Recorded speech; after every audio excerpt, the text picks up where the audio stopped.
नमस्कार, मेरा नाम शिवांशी शर्मा है। मैं GCW परेड कॉलेज पढ़नी हाँ। मेरा रोल नंबर 2876 है। मैं 3 समैस्टर की छात्रा।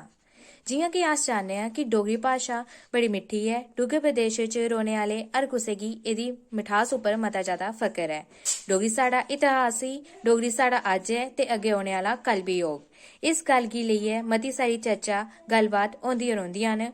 इस गल्लै गी स्हेई रस्ता दस्सने दी जेल्लै अस गल्ल करचै, इक नांऽ सारे कोला पैह्लें साढ़े जवान उप्पर औंदा है, ओह् है प्रोफैसर बीना गुप्ता जी होंदा।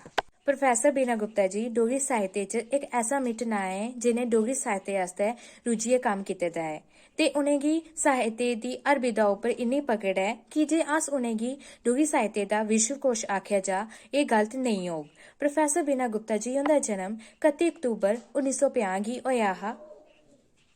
हिंदी, डोगरी, पंजाबी, संस्कृत ते अंग्रेजी भाशा च इक्को जेही पकड़ रखने आह्ली प्रोफैसर बीना गुप्ता जी भाशा विज्ञान ते कन्नै कन्नै व्याकरण च बी सारे कोला अग्गें न। एह् निक्के होंदे गै पढ़ने लिखने च बड़ी तेज हियां। इ'नें भाशा च पैह्ले PhD करने दा श्रेय बी हासल ऐ।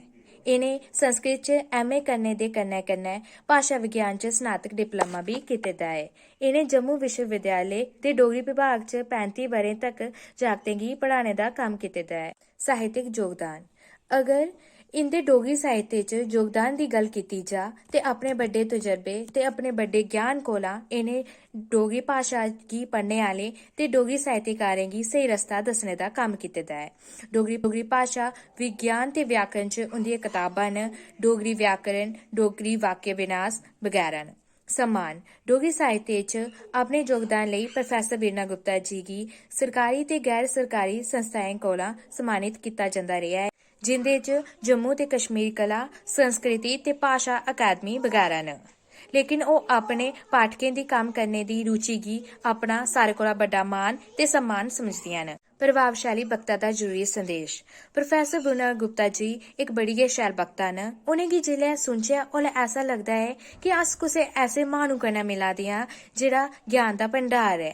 प्रोफैसर बीना गुप्ता जी डोगरी भाशा गी चाहने आह्लें गी एह् जरूरी संदेश देना अपना फर्ज समझदियां ऐ कि दुनिया दे हर कोने च अपनी मातर भाशा दे अस्तित्व गी बचाने लेई कम्म कीता जा'रदा ऐ, कि जे उंदे मुताबक अस अपनी जड़ें कन्नै जुड़ियै रौह्चै तां गै हर भारी बिपता दा सामना कीता जाई सकदा है। हून आखिर च में एह् संदेश देना अपना फर्ज समझनी आं कि जे अस अपनी संस्कृति, अपनी विरासत ते अपने भाशा गी इक्को जेहा मान देचै तां गै अस अपना वजूद बचाई सकने आं। धन्नवाद।